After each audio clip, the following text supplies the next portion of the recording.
Brother, I love watching you grow up. He's pulling down his pants. Put up your pants, my man. Touchdown! Is this the tackle? Fernando Tatis Jr., a grand slam. Iguodala. It's funny to hear females talk about routes. Like, Pull up your pants. Take off the bra and be a man. Welcome to From the Backseat, hosted by Clark and Ethan. it's funny. Hello and welcome to From the Backseat, reporting live after week one. Clark, how are you feeling? Oh, fine. Week one's in the books. Week one comes and go. I think a lot of people will talk about it into it about week one as it is. I think a lot of times it's a feeling out mark for a lot of teams and still a lot to go. But week one's come and gone. A fun Sunday to have football back. Definitely love that. Were there any teams or any players that really stood out to you today? I mean, I guess team-wise, off the top of my head, we'll get more in depth on it. I think team-wise, Kansas City won for sure. I think Kansas City stood out to me a lot. I think there's a lot of questions about the offense coming this season without Tyreek. They really stood out, certainly. Another team that impressed me, they almost unimpressed me, but now it kind of impressed me. I would say the Commanders. They looked pretty decent today at times on offense. Carson Wentz had a nice little day for himself. Of other teams, I would say Chargers had their moments today, certainly. Those would be three that come off the top of the head pretty quick for myself. And teams like the Giants. Giants surprised me too. They didn't have some sort of powerful day, but the Giants, Brian Dable, big 2-point conversion call attempt. Good for him. Good for the Giants. Yeah, so let's just get into it. Let's start off with some of these games. So what we're going to do for today's show is we're just going to break down week one. We're going to go game by game and kind of give some general thoughts. Some will be more in depth. Some will be Oh, wow. Oh, it didn't get complete. Sorry. Sunday Night Football is still going on, so I have it in the background. Cooper Rush just threw a deep ball that didn't get completed. So we're going to go game by game, and we're going to talk about each one. So where we're going to start is with the earliest game to kick off today, which is down in Miami. So we had New England playing the Miami Dolphins. Clark, did you have any general thoughts of Miami coming out as victors? I think Miami looked okay. There wasn't anything that blew the doors off for me. I think Tyreek and Waddle had solid days respectively. But again, offensively for Miami, it wasn't anything that shocked or was I was wrong about X, Y, and Z. But I'd say for a starting point for the Dolphins, it was a solid victory in division. You always take that. My bigger takeaway would be on the Patriots side. Things look really jumbled and confused. The offense without a coordinator looks not good. But again, it's week one. A lot of things to figure out in that time going into week two. But I would say just from a brief observation, Miami's offense and themselves look solid, hold New England to 7 points. And on the New England side, just not a lot of continuity yet on the offense. I can see they don't really have an identity at this point. Yeah, I would agree. I think New England just needs to settle in.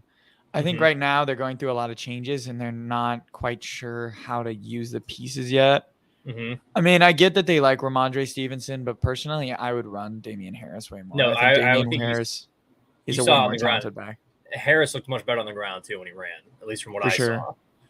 He looks more powerful. He has the speed combination. He's really good, and I don't get why New England continues to just try to phase him out for some reason.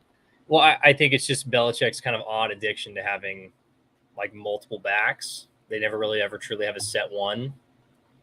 James White, Sony Michel, Rex Burkhead over the years has been a rotating door of just different guys. For sure. I also thought Xavier Howard played really well for Miami. Yep. They were really trying to feed Devontae Parker early, and it just didn't really work because Xavier Howard kind of locked it down, which led to a Javon Holland pick on the first drive, which looked like it was going to be an easy story for New England. Coming out of the gates on their scripted plays, they looked really, really nice. And then as it went on, kind of the door fell off once they had to start going off the script. Yeah, exactly. You have anything else you want to say about this game? No, not really. If you're a Dolphins fan, good step in the right direction. Things looked good. I'm sure things will continue to progress. There's still that one video of Tua just wildly underthrowing an entire week. You just got to live with those. Tua hit his spots. He did what he needed to. Yeah, they made enough plays to win the game, and that's all that really matters. Yep. So let's go on to Ravens and Jets. So what did you make of – let's just talk about the Ravens because the Jets is hard to talk about just because – Yeah, because you don't have Zach Flacco. Yeah. So let's talk about the Ravens. Hard conversation. Yeah, I think the biggest thing for the Ravens in my mind is Lamar looked good. He looked solid. I think you saw him sit back a couple times, deliver on some really nice deep passes. Rashad Bateman got behind the secondary on one. If you're a Ravens fan, you certainly want to see a motivated Lamar, not that he already wasn't already, but in a contract and not getting one from Baltimore, you would love to see this continuation of him throwing and continue to be the kind of player that he is. And again, I think another strong point for them, you like to see Rashad Bateman get behind the secondary and look like a guy you can start to maybe trust more downfield. Defensively, Baltimore played well. Again, Baltimore is not typically a team that ever plays down to an opponent, and not to say that the Jets are super inferior, but Harbaugh versus Saleh, not Harbaugh, they're a more talented team. The Ravens did what they needed to do. They went in there and they took care of business. Yeah, I totally agree. I mean, it's hard when you're the Jets, when you have to start Joe Flacco, when you're down to your backup quarterback. Yeah. I mean, that's tough as it is. It's a tough assignment. They were running the ball pretty well all day. Mm-hmm. Michael Carter looks pretty good, but they just weren't really ever able to develop like sustained drives. I mean, when you're having Joe Flacco throw the ball 60 times, you're probably it's not really going to work. Yeah, it's not really going to work, especially because he's such an inefficient passer. I mean, he's just so old right now. He's so old at this point. There wasn't a lot for me to take away from the Jets. I mean, it's tough when there's a backup quarterback. The defense looked okay. Yeah. But Lamar looked really good. Lamar's deep ball looked better. Looks really, really nice. Yeah, he was. I mean, it's not the greatest completion percentage, 17 for 30. But he had a good day. He was solid. He had a good day. I mean, and then all the controversy about his contract, obviously, and how public it is now about all the guarantees and things. Yeah. I got to think it's in the back of Lamar's head this year. I'm sure. I mean, there's no doubt that he's motivated to play for that next contract. He wants it. So I'm sure he's motivated to get things going in the right direction and continue to play well.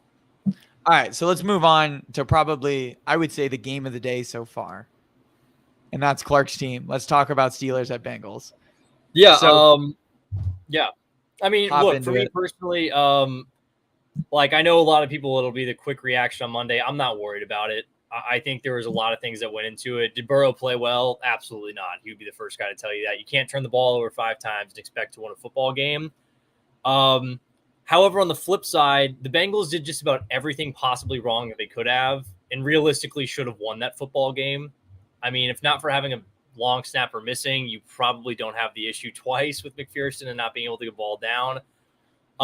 Defensively, Cincinnati, I'm stoked. They held Pittsburgh, I believe, to like 245 yards of total offense. That's great.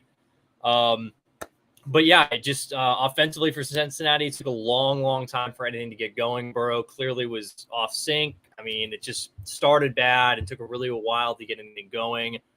I don't know if it's because he missed time because the appendectomy and he's still getting some rust off. There were some other surprise things. I was not expecting the offensive line to play this poorly. I know TJ Watt's a big thing. I know Cam Hayward played well. I know Highsmith played really well for them, but I was expecting Joe to get a little more time in the pocket and not get taken down 6 times in a game this season after the amount of overhaul that we went into it. But again, my thing for the Bengals is it's week 1. I'm certainly not going to sit here and be overly concerned. This is Burrow's worst game that he could have played, and we should have won the game. Hat off, especially to Pittsburgh for not only Watt and Hayward, but they don't win that game unless Mika Fitzpatrick's on the field. He was the MVP of that game, the pick 6, the blocked PAT. He played fantastic. Steelers defense looks great. Offensively, they still look miserable, but what are you going to do? They'll stop you when they need to be. They're a tough team in division. But again, as a Bengals fan, certainly a bummer because this is a team we should beat, but it's just the way it goes. Burrow played really bad. Worst game as I've seen him play as a pro. So it reminded me actually in a lot of ways of last season when they lost to Chicago. I mean, he threw 3 picks in that game. It was just, I think he got down, he tried to do too much, and it just kind of spiraled until he got a little bit more settled back in, and they almost came back, but it just didn't work out. Yeah, I mean, my main thought about it isn't actually about the Bengals. To me, I think the Bengals will be fine. I mean, quarterbacks have bad games. Peyton Manning threw 5 picks in a game before. It's not that big of a deal. Tom Brady's thrown 5 picks in a game. But my biggest takeaway is, man, the Steelers' offense is so bad. The fact that they weren't able to put that game away until basically the end of overtime is absolutely abysmal. Yeah, they had so many opportunities to win, and they literally could not move the ball. Najee Harris was a ghost this game. Could not do any. Chase Claypool led their team in rusher with 36 yards. That's what we're talking about. I mean, this offense is really, really bad. Mitch Trubisky looks horrible anytime a play breaks down. He literally scrambles out to the side and then cannot complete a ball. Najee Harris looks bad. The offensive weapons obviously are good. Hurt too. He hurt himself at the end of the game. Harris hurt himself at the end of the game, missed overtime. Oh, I didn't realize that. Yeah. And then obviously if you're Steelers fan, I mean, again, the defense looks great. And I mean, again, I think another part for me too is that everyone always wants to say the Steelers are going to be terrible. And I've told myself this in the past, but the reality is that Mike Tomlin is still the head coach, and Mike Tomlin doesn't allow for really bad teams and bad performances. Just look back to week 1. They did it to Buffalo. I mean, this is the same thing. They're capable of doing it. He prepares like anyone else for a game. But the thing that'll hurt Pittsburgh though for themselves, if TJ Watt did tear his pec, that's probably the season. That's a huge piece gone. So, but yeah, the offense for Pittsburgh was not something to write home about, but it got the job done. It got them a win. They sneak away with one, certainly. But yeah. Yeah. I mean, again, I don't have many takeaways about the Bengals. I think one thing that you really got to take away, and not to have overreaction Monday about Burrow's performance, is this really showed the value of T. Higgins. T. Higgins went out with a concussion. Mike Thomas out there, yeah. I mean, it just showed for all of those haters of T. Higgins that act like he's not 30 or top 30 or whatever. He obviously is. He is so important to the Bengals. Even Jamar Chase, who basically kept the Bengals in the game. Mm-hmm. T. Higgins is just as important as Jamar Chase. Jamar Chase is a better player, but for that offense to really run, you got to have both pieces. They just work so well in tandem. Well, I think that like one of the really key points that I can remember is that Burrow threw a ball to Mike Thomas down the sideline where he had beaten his guy off the line. And he got behind him, but he's a shorter guy. And I think Burrow threw the ball like as if it would be Higgins out there, who's 6'4" to Mike Thomas is, I believe, like 6 foot. He probably comes down with that. But yeah, I think losing Higgins in that game was definitely tough, but it's still something that the Bengals and specifically Burrow need to overcome. But again, people just obliterated on Twitter like, oh my gosh, wow, he's so bad. I'm like, folks, week 1, not going to forget everything that just happened last year. And to be fair to him, he did bounce back and get us in a spot to win the game. So, but yeah, not his best performance. I expect Cincinnati to bounce back. And again, I'm just not overly concerned. It's week 1. Yeah. I mean, the only time that it gets really dicey is if they come out next week and they're just as flat. Yeah, I mean, I think like flat 2 is like, yeah, if they turn the ball over, I would be more concerned if he turned the ball over again a lot. Yeah, that would be my concern because they had 475 yards of total offense. I mean, they also went into overtime. I know they did, but still, I mean, they drove the ball on both possessions in overtime to the other side of the field. They couldn't kick the ball because they don't have someone who can snap the ball. Yeah. I mean, that last attempt from 29 yards is one of the worst, like high snap, laces in. Huber should have killed it. He should just been like, we're going to try this again. Yeah. So, but yeah. And I see the comment from Ben, Money Mitch played good enough. No, he didn't. He sucked. He didn't do anything for you guys. His longest play was a Hail Mary, basically, to Deontay Johnson. He one-handed because Deontay Johnson's that good. Deontay Johnson's really good. Yes. Deontay Johnson's incredible. But yeah, good. Hats off to the Steelers. Hats off to Mike Tomlin. Just another showcase how good of a coach he is. No denying that. But yeah, Cincinnati fully expect to bounce back next week. Ben, Steelers run blocking is a limiting factor. The entire offense is a limiting factor of that team. Their quarterback play, their offensive line play in both running and passing. The only good part of their offense is Najee Harris and their wide receivers. Yeah, that's about it. Also could target Pickens. Literally, their wide quarterback could not deliver a football. He couldn't throw. I'm surprised they didn't. I thought they were going to go to Pickett at some point. I don't know why they wouldn't go to Pickett. I thought Pickett actually looked really good in preseason. So, but they're starting Mitch. It worked today. They won. So let's get to the real disaster class, which is the AFC South. Yes. And so we're going to start with the Colts and Texans, who somehow tied today, even though the Texans, to everyone's surprise, were up big. We're also talking about Ben's other team because Ben is also a Colts fan. How can Ben be fans of both teams? Doesn't make any sense. Make up your mind, Ben. So let's talk about the Colts and Texans. What do you think of Davis Mills? I thought Davis Mills, look here, we've jokingly talked about Davis Mills, but Davis Mills was good. He was solid today. What was it? 23 for 37, 240, 2 touchdowns. That's more than he did more than enough of his job to get them to win. They only ran for 2.8 yards per carry on the ground. Houston's defense looked good. I mean, with Lovie Smith as a head coach, typically your defense will look all right. But yeah, I think Davis Mills look good. If you're a Texans fan, you have to start considering at some point, like, do we have something more real with Davis Mills and we all maybe want to really give it credit for? I mean, it may be more of a meme at this point, but if I'm a Texans fan, I'm optimistic about the direction of the team, I guess, in some sense. They played well. Yeah. I mean, I would stick with Davis Mills for as long as you can. Yeah. I think the only issue is if you end up with the first pick, I don't think you stick with Mills. No, over you a guy can't. like No, you Bryce can't. Young. No, you have to take a guy like that or Stroud.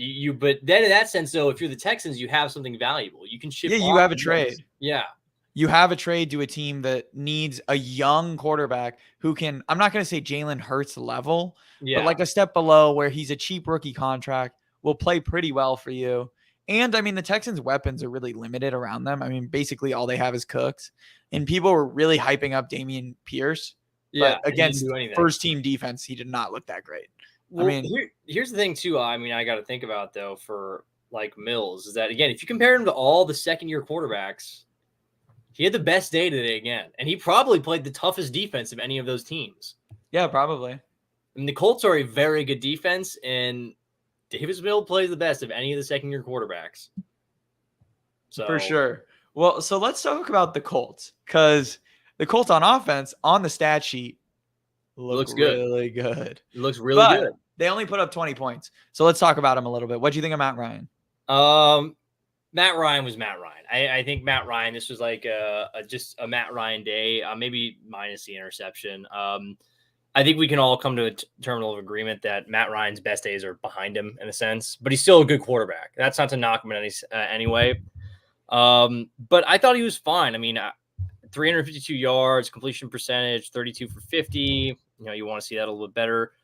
But yeah, I don't know. The Texans, they just didn't convert. I mean, sorry, the Colts didn't convert enough. I mean, you had Jonathan Taylor go for 161, 5.2 yards per carry. Pittman had 121 on 9 receptions. I mean, I think the biggest thing for me that I take out of all of this, if you are a Colts fan, is that you really don't have a number two at all. You don't have an existing number two receiver. It's not there. Their number two receiver, that was Nyheim Hines. No, there's nothing there.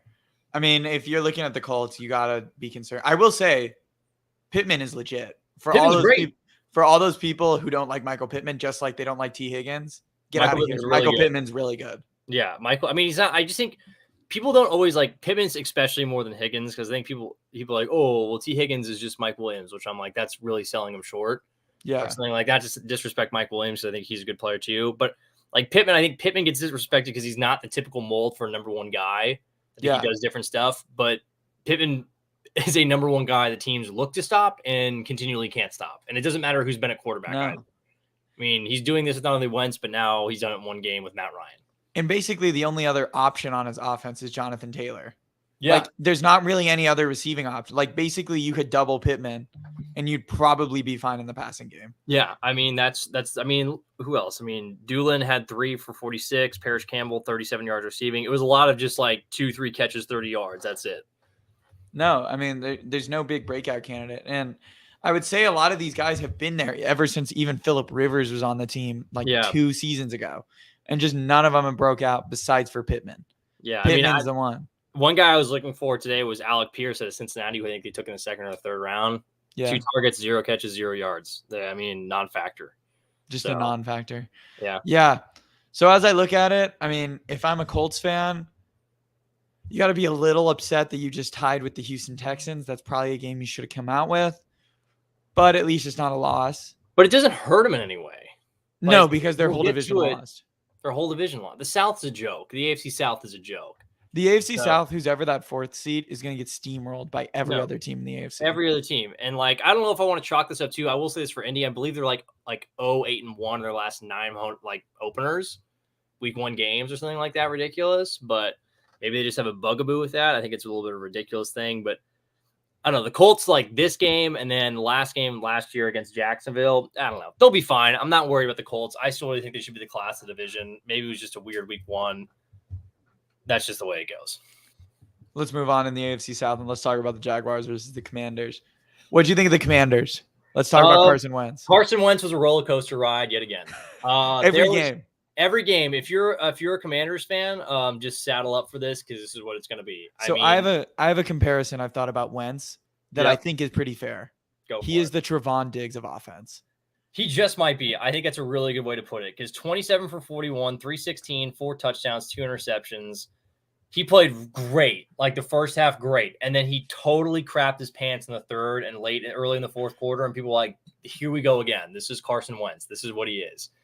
But then he pulled himself out of it. Yeah. I think it's for so many fans that have watched Carson Wentz either in Philly, Indianapolis, or now they're getting a taste of it in Washington, is you see these super high peaks that you're like, oh my gosh, if we can get this consistently, I see how he's some guy that people would say top 10 talent-wise. But the problem is that it's completely inconsistent. Well, and the issue is once pressure gets in his face, he like breaks down like a car battery. Completely. He doesn't know what to do. Like he then puts it in his like left hand and like randomly throws it to the defense. He is so inconsistent. Yeah, and I think that's another thing too. Like the really poor, like with Carson Wentz, I feel like when the decisions are made that are poor decisions, they're not just poor, they're horrible. They're so trying bad. to throw it with your left hand bad. They're throwing it to the defense in your end zone bad. Like it's underhanding it to a linebacker bad. Like I understand turnovers where you're maybe trying to force a ball and a DB undercuts a seam route, or a guy makes a good read on it and just jumps something. But for Wentz, it's like, no, those aren't the things that happen. He just throws it right to the other team, and you're like, where did you see that? But then it's also confusing because on the other hand, he throws a perfect like 49-yard bomb to Terry McLaurin, and you're like, oh, you can do that too? So plus then sometimes he makes really athletic throws where he rolls out and you can see the athleticism. You can see everything put together. It makes sense. But one thing I want to talk about with the Commanders is Jahan Dotson looks really good. He does look really good. As a number 2, I mean, he looks pretty legit. With Curtis Samuel. Yep. I mean, that if they get back Brian Robinson, who people are saying is probably going to be the starter there because Gibson really hasn't done anything. Yes. That offense could be pretty nice. Well, that's what I told you. This is when you like rolled your eyes. I mean, we talked about this last week. The Commanders are an interesting team, and they play in the NFC East, which right now, who knows? You never know with the NFC East every year.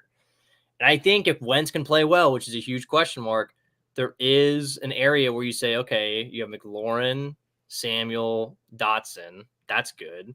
Robinson, Gibson. That's good. The defense on paper is strong. You can see it. You can see it. So what did you think of Trevor Lawrence? Let's talk about the Jacksonville Jaguars. Trevor Lawrence is such a mixed bag. I don't know. Again, there's throws and there's flashes where I'm like, okay, I really see the talent coming out. He really knows what he's doing. But then there's other times where it's like, with interception, and it's like, where's the decision on that? Like 50% completion percentage practically. What are we doing there? Like the Washington's not going to be the toughest thing you take. And really at this point, I mean, I don't know. I don't really give the excuse that he doesn't have talent to throw to. I mean, it's not the greatest, but Marvin Jones, Zay Jones, Christian Kirk, Travis Etienne, James Robinson, they're really pretty decent combination of skill players that can move the ball. And they did. They got 22 points, but a lot of their drives stalled and just was a little bit confusing. So, I don't know. So let's talk about, I think, probably the worst pick the Jacksonville Jaguars have made in a long time, Travis Etienne, when you had James Robinson. What do you think about Etienne? Well, I mean, if you look at Etienne's numbers, he was good. I don't know why he didn't get more carries. 4 carries for 47 yards. Why don't you feed that more? I mean, because James Robinson is running at a 6-yard clip. I know. I agree with you. I never understood the pick in the first place, but I don't think for this being Etienne's first game back, this was fine. This is good. Like he had a solid game today. But I agree that the need wasn't there because Robinson got blue balled by Urban Meyer last year for no reason. And you see again, he gets a more predominant role with the coach that actually knows what they're doing. And you're like, okay, well, he's actually very effective, but I don't know. I mean, if you're Jacksonville, that maybe becomes a strong suit. I mean, Etienne and Robinson, that's a really good 2-set backfield that you can work with. And along with the skill position on the outside, it's something you like. I just think Lawrence needs to continue to take more steps. It wasn't a great day. It wasn't a bad day. It was just okay. Mm-hmm. All right, so let's talk about the 49ers and the Chicago Bears. Maybe the biggest upset of the day. I would say this is certainly the biggest upset of the day. I know weather was involved, but it would have to be. I mean, they were a 7-point favorite. All right, so let's talk about something because you brought up weather. what was going on with that field. Yeah, that was a joke. The Chicago Bears organization should be ashamed about that. Elijah Mitchell, I believe, hurt himself. I'm going to put that 100% on the field. It was a knee injury, ruled out immediately. I'm assuming it was probably something that's season-ending. Hopefully not. But that's a joke. That shouldn't happen. The fact that we're rolling squeegees over the field before the game is about as lowbrow as it gets. I mean, I know they like having turf there. I mean, regular grass there, but there's a lot of weather in Chicago, and it doesn't seem like they do a particularly good job of maintaining it because guys complain about it all the time. Well, there's no dome. That's the issue. When you want to do turf, or when you want to do grass, you really need a dome to protect it. Yeah, I mean, like, you know, they do it in Lambeau, but Lambeau I never feel has like any of the amount of complaints or issues that Soldier Field does ever. No, I don't think so. Yeah, yeah, that was probably the biggest upset. Props to the Bears. Bears did play well in this game. I will give them their due there. I think Justin Fields had his moments. Again, a lot of this is really contingent on the weather being terrible, but I do think the Bears played well. I think they took steps in the right direction. Fields he only threw the ball 17 times. It wasn't some sort of great day, but it was an improvement on whatever he'd done last year. This didn't have the feel of the Matt Nagy Bears. I will say that. They would have lost this game last year somehow. My bigger takeaway, would probably be more on the other side than anything else. But if you're a Bears fan, this was a fine game. Also, I don't know why they're not going to extend Roquan Smith. That seems stupid. He had a good game again today. They forced a couple turnovers on defense. It seems as if the Bears constantly do a good job of having a defense every year that keeps them in it. So, yeah, Bears solid on their end. More of the takeaways on the other side with the 49ers, though, but I'll let you go first. Oh, yeah. I mean, I think 100% of this. I don't want to be that kind of person, but I think this really has to do with field conditions. Yeah. I mean, people are slipping and sliding. I mean, Elijah Mitchell, totally. I don't want to say it, but I think he probably tore his ACL because of the field conditions. Yeah. But Trey Lance did not look comfortable in the pocket. No. He didn't know what to do. Anytime that there was pressure in his face, he kind of just tried to tuck and run, which doesn't work in the NFL. Yeah. It's not the same as college. Deebo Samuel looked good. He obviously looks good in the H-back role. I mean, it's good to see him in that kind of thing, but this whole game was just, I mean, both quarterbacks combined for under 300 yards passing. It was just an absolute slugfest, which is so weird for a September game. Usually start to get into these in November and December. Yeah, but with the amount of rain, it was like monsoon in Chicago. So it was like monsoon in Chicago. So I don't actually have that much to take away. I mean, it sucks for Niners fans.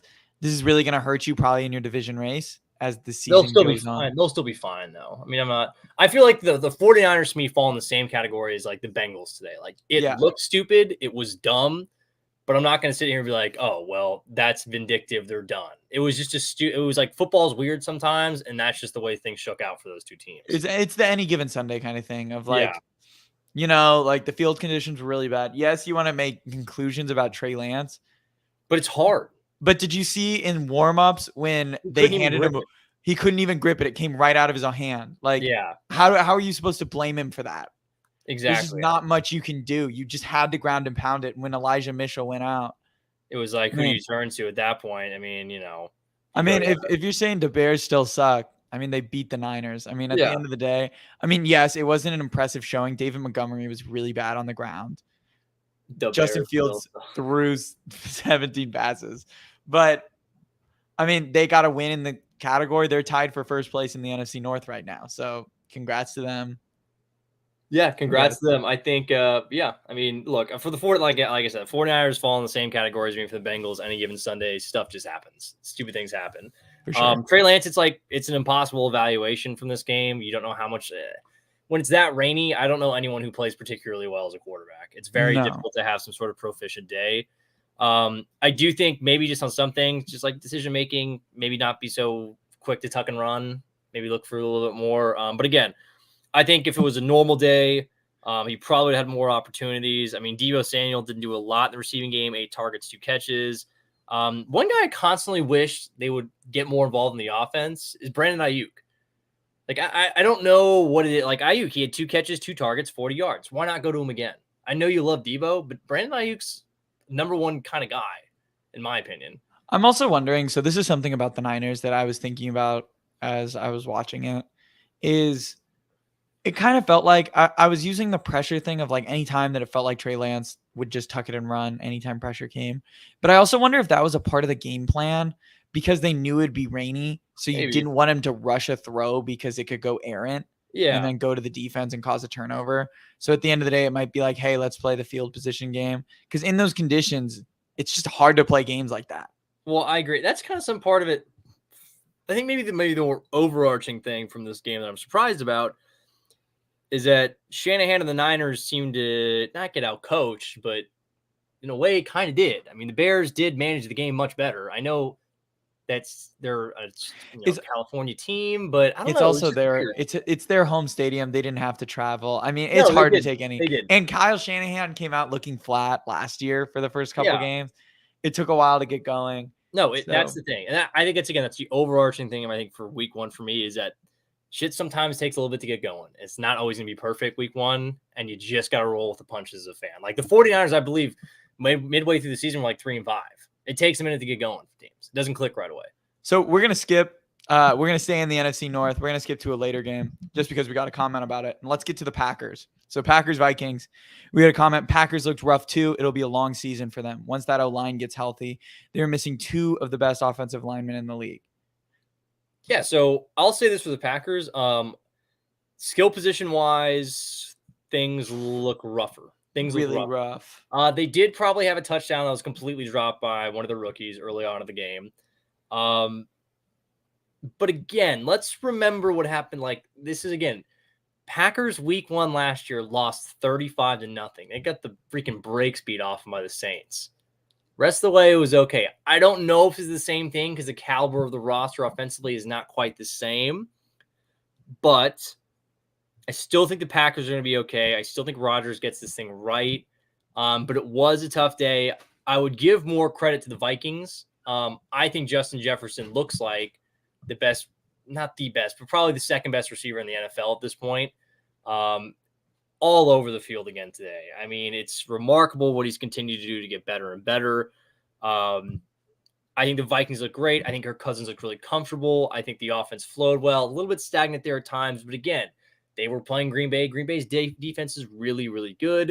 If I'm a Vikings fan, I'm very happy. If I'm a Packers fan, you're disappointed with how things turned out. Obviously, the skill position does look weaker.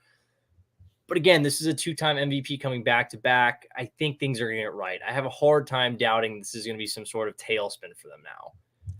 I don't think it's a tailspin. I just don't think – because when I think about the Packers, I'm not thinking about how they're going to do in the regular season. I'm really thinking, hey, how can this team contend? And I don't think this team can contend like with Tampa Bay. You really don't think so? No, I don't think if they get like if they I just don't. I think when they get into the firepower shootout, yes, they have Aaron Rodgers, but at the end of the day, we're already talking about drops. We're already talking about misplays from these rookies. That's not going to stop. All of these players are not talented enough. At some point, the buck stops. You can have untalented players for long enough, and you can have talent raise above. But at least in Kansas City, where they got rid of Tyreek, at least they brought in capable options to take over. They still have Travis Kelce. On the Packers, they have no one they can rely on. There is not one safety blanket. There's no one.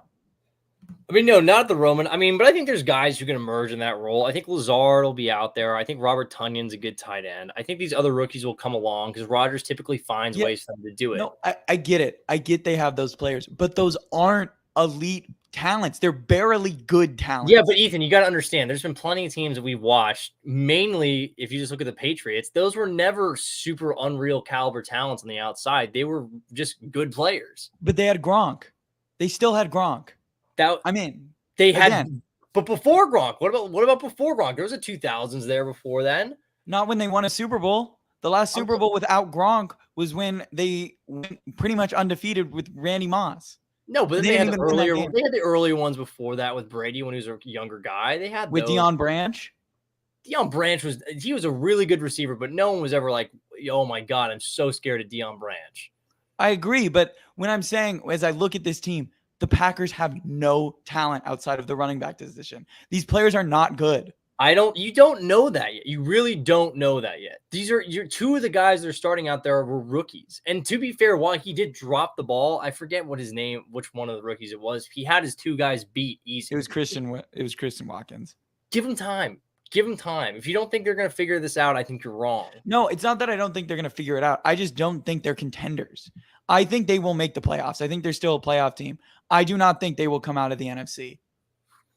I don't know if I'm not going to go that far. No, not at all. We'll see. You didn't even pick them to win their division. So no, I didn't, but that's because look, I picked the Vikings and I feel really good about that Vikings pick. But here's the thing. If the Vikings play the Packers in the playoffs, I completely expect the Packers to punch them in the mouth. Yeah. I mean, we'll see. I don't actually think they would punch them in the mouth. I think they would. I think it would be close. Again, we'll see as the season goes on. Again, this could just be overreaction Monday. I just feel like there were already so many question marks about that receiving core, and none of them were answered. In fact, it just looked worse than probably you even thought. I mean, Aaron Rodgers scored 7 points. They scored 0 points last year. What do you mean they scored 0 points? They scored 0 points week 1 last year. They didn't get shut out? But the Saints? Did they get shut out? Yes. Really? I believe so. I don't think so. I think they ended up scoring. But again, they had Devontae Adams. At the end of the day, you knew at some point that they'd be able to click because they had the number 1 wide receiver in the entire league. 38-3 is what they lost. They did not score a touchdown last year. I mean, still, we can talk about it, but they still have Devontae Adams. They don't have Devontae Adams. They don't have a player. Devontae Adams. I mean, yeah, they don't have Devontae Adams, but Devontae Adams in that game only went for 56 yards. So agreed. But then the rest of his season, he was great. But we'll see. I still think the Packers are a contending team. They'll get better and healthier as the year goes on. But I get what you're saying. I understand it. All right, so let's move into a different game. Let's talk about the Eagles. Let's talk about the other team they ended up scoring 38 points today, 38-35 against the Lions. What'd you take away? I took away a couple. This was a really up and down game for the Eagles. For the first quarter, they were getting punched in the face repeatedly by the Lions. It didn't look good. No. But they amended. They got better. Hurts, looked stronger in there. Miles Sanders even found the end zone, for Christ's sake. A.J. Brown looked really pretty well on the outside. I think the Eagles look solid. Let me just look at the numbers again. Totally. Hurts, 18 for 32. No touchdowns in the air, but he did, I believe, rush for 4 rushing touchdowns. Again, I think Nick Sirianni still knows the strength of this team is on the ground. They're going to continue to run the ball that way. But again, through the air, A.J. Brown, 10 for 155. That's going to play. I think right now after week 1, if you were to say, okay, who's the best team, the Eagles would certainly be the one for the NFC East. But I don't know how much that's saying at the current point. On the flip side, I bet on this game. I had the Lions +5. I thought that was the easiest money of the week. I know they got down by like 2 touchdowns at some point, but at some point for the Lions, these really close games are going to start flipping to wins. Goff was okay, but not great. I think obviously if the Lions find themselves in the top 10 spot, I think they'll try to show the ability to move up. But Swift, 15 carries, 144. This team can move it all on the ground. The offensive line is a strength of this team. It's very clear to see that. And I think really too, like Amon-Ra St. Brown, good day for him. He continues to progress well. I think for the Lions, defensively, they didn't play like they probably wanted to, but if I'm a Lions fan, I come out of this optimistic. This is a team in Philadelphia that a lot of people think could be a dark horse in some sense. You hung with them for 4 quarters. I know it was a tough game to swallow probably, but again, every single time I see Detroit, I see another step in the right direction in some sense. And this is a team, again, they don't quit. I agree, and they don't have Jameson Williams yet. Yeah, they don't. That'll be another big thing. I mean, I was impressed by this game. I mean, the Eagles showed why they're getting all the hype. Why? Yeah. I mean, I think they're a dark horse Super Bowl contender. And I think they showed it. A.J. Brown looks so legit in that offense. Yeah. He looks so good. The Tennessee Titans are so dumb for not paying him and letting him go, trading him. You saw it today. They're missing A.J. Brown so bad, and the Eagles loved having him. Mm-hmm. Jalen Hurts looks efficient. He looks good on the ground. He did enough in the passing game to keep him alive. Mm-hmm. And I think as the season goes on, he's going to continue to progress. We didn't even really have that much Devontae Smith today. Nope. Which once we get his emergence, it's just going to complete this offense a little bit more. And then on the Lions side, man, Deandre Swift looks legit. No, he looks great. DeAndre Swift looks really good. I know. And I think like they have I really like the 1-2. I know his numbers weren't great, but Williams and Swift is a 1-2 combination for the Detroit. I think is really good on the ground, especially too if your strength is going to be the offensive line, 2 guys that really can get up in there and do stuff. It works well. So I think, yeah, if I'm a Lions fan, again, if you're both teams, you should be relatively happy with how this week 1 went. Obviously, you want your Detroit fan to win, but hell, it was the right direction step for you guys. And again, there's a lot of things I like in Detroit right now. So we got a question. How did the Eagles defense look? Through the run, it looked a little rough. In the run, it looked rough. But I think, again, on the run game against Detroit, I think a lot of teams are going to look rough. They move guys. That offensive line, I think offensive line-wise, Detroit might have an argument for the best offensive line in football. I mean, they might have the best 2 tackle combination. No, I think between Decker and Sewell. I mean, they're so nice on the edges. Exactly. And that'll be great. Like, if they did run into a situation where they went and had to get a top quarterback, I think they would be one of those teams where it's like first-year rookie quarterback top pick with that offensive line. They would immediately, in my eyes, become some sort of playoff contender. Plus, Jamison Williams and Amon St. Ra. I mean, those are still St. Brown, DJ Chark, TJ Hawkinson, if you bring him back. Plus, you still have Swift there. Yeah, I mean, it's a pretty easy plug-and-play team. I mean, honestly, a player that would make a lot of sense. I don't know if they would do it. Honestly, Lamar. Yeah, if Lamar ended up in Detroit, that would be great. I would be. I mean, if would be so happy. I know if Detroit could wheel and deal, I think it would make a lot of sense. There's no way it would ever happen. But imagine Lamar in Detroit. That would be great. I would in a Motor City Kitties. Yes, I think if you put Lamar there, they're the front runners for the NFC. Not the whole conference, but for the NFC North. The NFC North, they would certainly have a very compelling argument. But it's back to the original questions of the defense. I thought corner wise, I mean, I think it was a good CJ, Darius Slay. I think the secondary is a really big part of it. They looked well. They held Goff in check. Really, they had 1 interception. Again, against a really good offensive line, you don't really expect a lot of sacks. I don't know if they recorded any today. It looks like they had 1 total. That's fine. Against other teams, you'll have a shot. But again, it's the Detroit Lions' offensive line. It's going to be tough to break through. Yeah, so I'm from Wisconsin. Packers will always be 1. I live in Kansas City now. Watch the game. Mahomes is best in the league right now. You feel like let's talk about the Chiefs and Cardinals. You feel like Mahomes is taking that step after today? Well, I mean, he better than Rodgers? He better than Brady? No, I can't say that after just 1 game. I can't say after 1 game. Look, Mahomes, all credit. I know we're going to talk our game balls later, but man, if you ever needed a question on if his offense is going to be okay, it is right there. I mean, Marvez Valdez-Scantling, Juju Smith-Schuster, Clyde Edwards, Travis Kelce, they all got involved. They all did their thing. Mahomes looks as if he's a little bit ticked off for everything that happened this offseason and last year, coming out with a little bit more than usual. He looked great today. Phenomenal game for him. But it's almost funny for me with Mahomes. It's like this is the expectation. Not that he has this great of games, but like just to play this ridiculously well. He's just an alien. So to me, he's great game. Mahomes is a top 3 quarterback in the NFL. Not ready to put him at number 1 yet. Someone did win 2 back-to-back MVPs, but yeah, looks great. Great game for Mahomes and the Chiefs. I mean, I think Thursday night will be really telling about where both the Chargers and Chiefs are right now. Because if Mahomes comes out and has a similar game to this after how you saw the Chargers defense play today, then he's going to be the face. He's going to be what everyone's talking about. They're going to be the front runners for the AFC West. But if Justin Herbert comes out and just somehow stomps in the Chiefs, it'll be a close game, I think, in that one for sure. For sure. I mean, it's going to be really, really big. But yeah, I think on the flip side of it, since we're talking about the game, Cardinals really underwhelmed. I thought a lot. I did not. I know they were missing some guys with Rondell Moore. DeAndre Hopkins is obviously out. But this played into my theory again that we talked about a while ago. I think this team is going to miss the playoffs. I don't know. It wasn't a great day for Arizona. They can do a lot. Well, can I say something about Arizona? Yeah. I think they might have the worst defense in the league. Arizona does have a lot of lackluster defense. That defense is so bad. It is so devoid of talent right now. Yeah, I mean, they got Nick Vigil starting out there. They really have two guys that I always kind of like, in Isaiah Simmons and Budda Baker, but it kind of falls off a lot of other places. But Isaiah Simmons, he looked good out of college, but he really hasn't done anything because the Cardinals don't even know how to play. They don't know how to use him. I think he's a guy that if he ends up on the team, you probably see more success than him, but I don't feel like Arizona ever really generates a ton of turnovers. They traded Chandler Jones. I don't know where they get the pass rush from now. I know they have Hassan Reddick, but JJ Watt too, but he's clearly waning.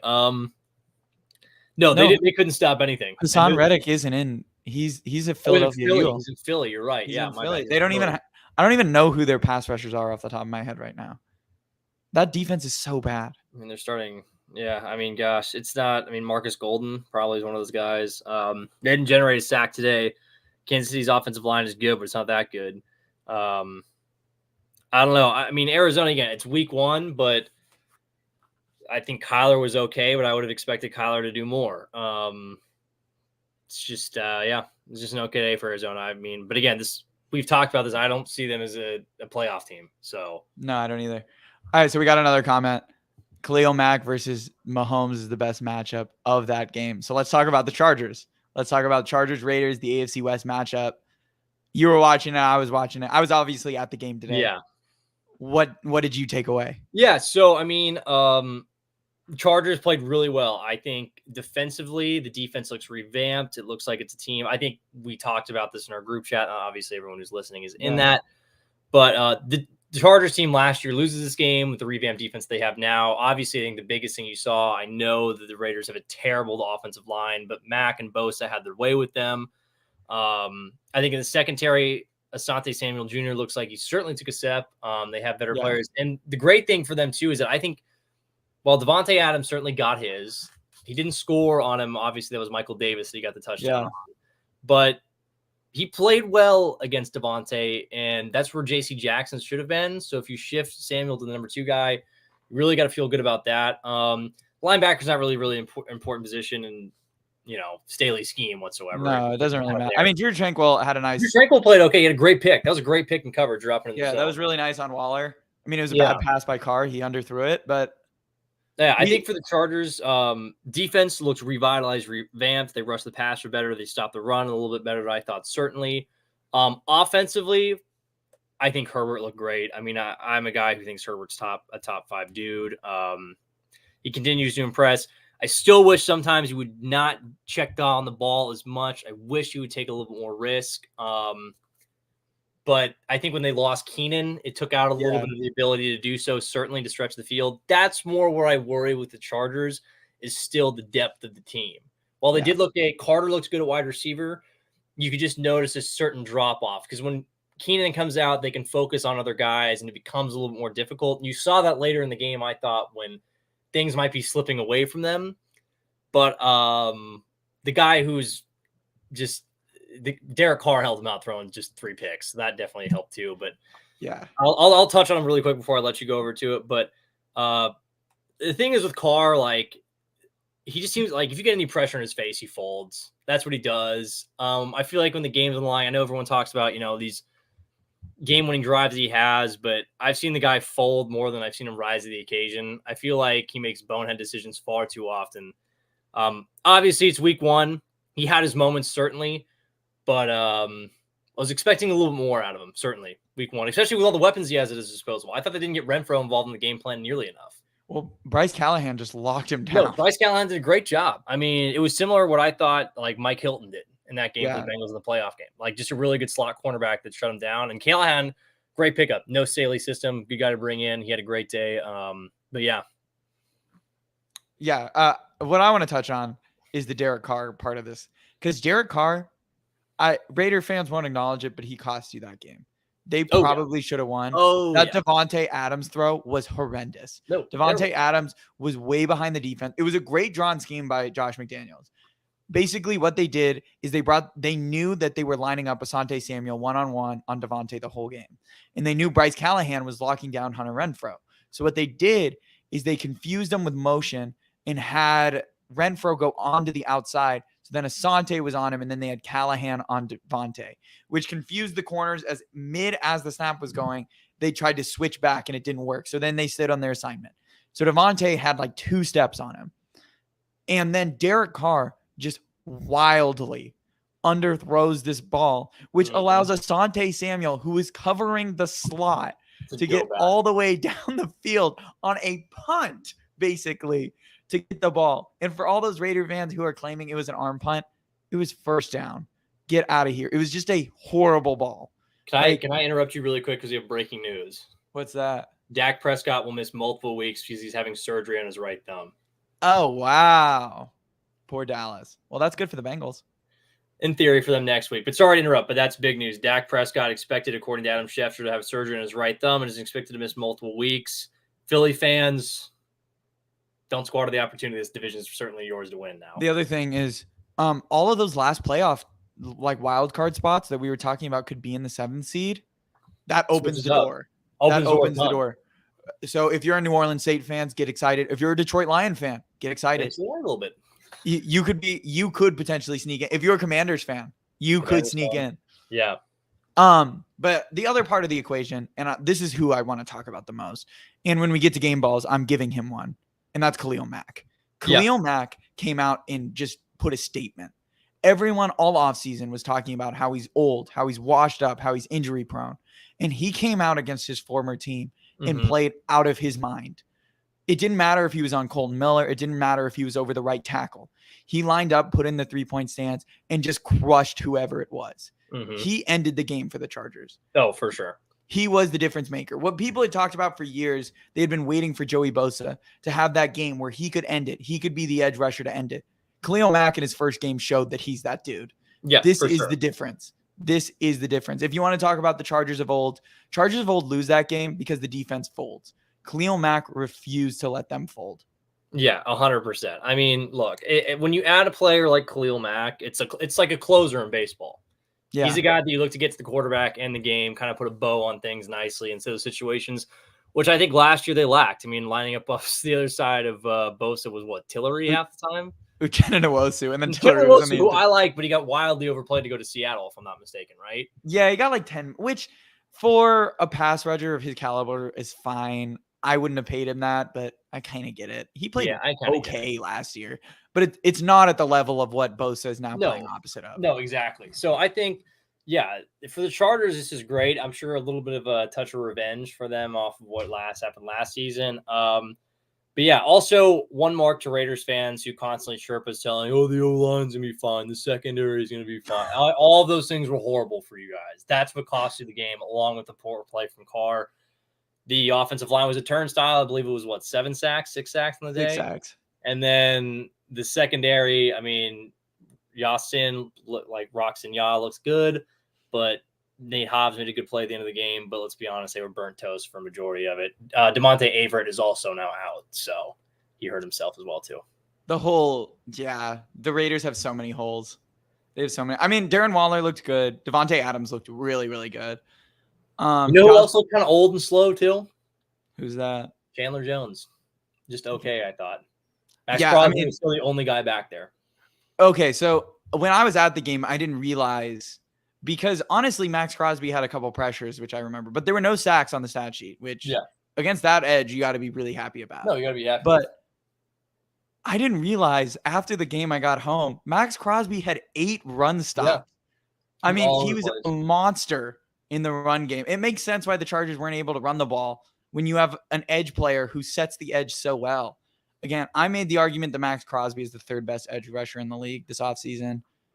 And stuff like this shows it. Again, he doesn't show up on the stat sheet, but he generated pressures and affected Herbert. And he's a monster in the run game. For sure. Well, so we're kind of low on time, so I kind of want to end this at an hour. Yeah. So let's give out our game balls. If we didn't get to your game, we'll try to talk about them next show. Yeah. We're sorry if you're a Giants fan or you're a Titans fan. We're sorry. Do you want to start off with your first game ball? Yeah, my first game ball is going to go to the guy who I think had the best day against my team. Mika Fitzpatrick, you successfully won the Steelers that football game in my mind. I think obviously Cam Hayward and TJ Watt played really well, generating pressures. But you had the pick 6, second play of the game. You tipped the field goal attempt that would have won the game. You put out so many small fires around for that defense in the secondary. Did a great job. I think he stepped up, earned his contract. I think Mika's a great player. Showed it again today. So yeah, Mika Fitzpatrick will be my first game ball. That's a good pick. So I'm going with a division opponent. I actually wanted to give it to Patrick Mahomes, but I decided to go away from quarterbacks. Okay. So I decided to give one to Saquon Barkley. Yeah. So I think Mahomes probably deserves one. I mean, he definitely does. 5 touchdowns. You can't scoff at that. But quarterbacks get all the praise, so I tried to pick players other than that. And so I went Saquon, 18 rushes, 164 yards, and a touchdown. That's really good productivity, especially from a dude who's been so injury prone in his early career, and people had been waiting for that. Like, when's he going to catch? When's that going to happen? And today you saw the glimmer of hope. You saw when he's on, he's on. He's exciting. He's fun. He wins the Giants games. He's that X factor. If he can be like this all year, the Giants might be. They have a shot now. They have a shot. Yeah, they have a shot. Start at 1-0. I mean, they're doing really weird things with Kadarius Toney. He came in for one play, had a huge yak play, and then they took him out for the rest of the game. I don't know what's going on there. Yeah, I don't know either. Tony's like some guy that's been taken off the field a lot for whenever he's on there. He's just a baller. For sure. All right, what's your next game ball? So my next game ball, if you are not going to give it to him or you wanted to hold off onto it, I will give it to Patrick Mahomes. Patrick Mahomes, look, I mean, 5 touchdown performance. It looked like the dude was just a surgeon out there with the way he was throwing the ball. He was fitting spots with Travis Kelce on a couple seam routes and crossers between 2 defenders. I was just like, holy smokes, this is just scary. Like, this is not a guy you want to play, obviously, right now. He's red hot. Kansas City looks really good. Again, we talked about this. There's a lot of question marks coming into this season in regards to there's no more Tyreek Hill. He made it work with Marquez Valdes-Scantling. He made it work with Juju Smith-Schuster. He made it work with Travis Kelce, who Travis Kelce, though he's listed as tight end, is practically a wide receiver for how great productivity is. Mahomes, again, he's one of those 3 guys in my mind that operates under the word alien. It's like him, Herbert, and Allen, just on what they could do on a football field. 5 touchdowns. Dude has a right arm graced by God. You know, good for him. Great game for him. And again, it wasn't against some sort of – I know the Cardinals' defense doesn't look good after the first game, but the Cardinals are a team that a lot of people said playoff, and they dusted them by 20 at their own stadium. So, yeah. All right, so my next game ball goes to Justin Jefferson. Yeah. There's no way I can't give him one. 9 receptions, 182 yards, 2 touchdowns against probably the best defense – on paper, the best defense in the league. He was up against Jair Alexander all game, just absolutely torched him. Just absolutely murdered him all game long. On 4th down, it didn't matter. He's open. Every part of the field, he was open. He showed why he deserves to be in that number 1 wide receiver conversation. He showed all parts of the field. He can show he can access the deep, the middle, and the short. He was absolutely phenomenal today. So, Justin Jefferson, go do the gritty. You were so good. Gritty it up, dude. Would you give him one more out? What? We give him one more out? Yeah. What's your last one? Yeah, so my last one is actually going to go to a game that we did not talk about. My last one is going to be going to Brian Dable. Good for you, man. I think a lot of teams probably came into the season, a new coach. This is going into a team that was the number 1 seed in the AFC for whatever you think about the Titans. He brought him back multiple times. I don't think Daniel Jones is the greatest quarterback. He certainly schemed around it. He had the guy throw 2 touchdowns. He played well, 17 for 21, 188. Saquon was all over the ground. He used a lot of his weapons really well. But the thing for me is that, I loved his quote post-game when they went for 2. And he was like, you just have to be, indicative on what you want to do. You can't second-guess yourself. I love the 2-point call. You're on the road. You're against a team that no one expected you to beat. I think not only does that decision show belief in his players, it helps buy over a locker room and help the team buy in that maybe not be as talented, but they'll fight for this guy every time. I think congrats to Dable. I think certainly the Giants look like a team, coaching and general manager-wise, that have pieces that are going the right direction. So good for the Giants. Brian Dable is my 3rd game ball. That's a great pick. I mean, I went Saquon from that game. Totally get it. My last one has to go to Khalil Mack. Khalil Mack, every other fan base besides for Charger fans were claiming he was old, he was slow, he sucks now, he's injury prone. And he came out and just showed you that you're absolutely wrong. To all those Raider fans who claim that he was bad and isn't good anymore, I hope you're feeling good tonight. I hope you're sleeping well thinking that way.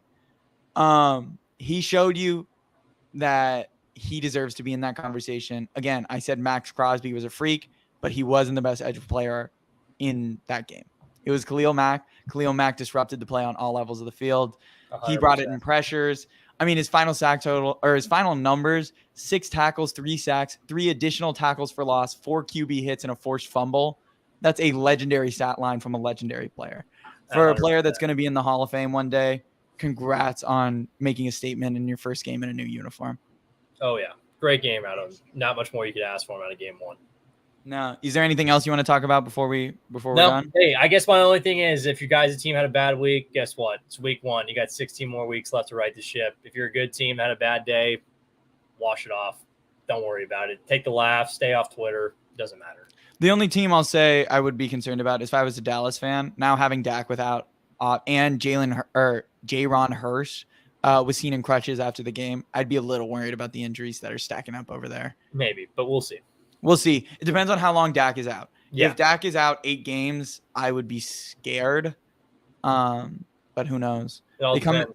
Do they go to Cincinnati or they? I believe they might be home against Cincinnati. Let me check really quick, just out of curiosity, because I am curious. I believe they are going to. Yeah, they're in Dallas again. 125 game, so it's the primetime game on CBS. Okay, so we'll talk about games we're looking forward to. Yep. We'll do our normal show on Thursday. If I'm around, I might be in Kansas City, so we'll see if we'll have a Thursday show. Who knows? Maybe we'll do it on Wednesday. This has been From the Backseat. I hope you enjoyed our recap of the first games. This is the first time we've recapped just a week. Let us know if you like it. Continue to watch the TikToks. Continue to watch our Instagrams. Now our most viewed video ever is on Instagram, which is really strange. Who would have thought? Who would have thought? Yeah, so thanks for continuing to interact with our stuff. Thanks for subscribing to us on YouTube. Leave a like on this video if you liked it. Make sure to rate our podcast as well. And have a great rest of your day, everyone. I hope your team won. Yeah, appreciate it, folks.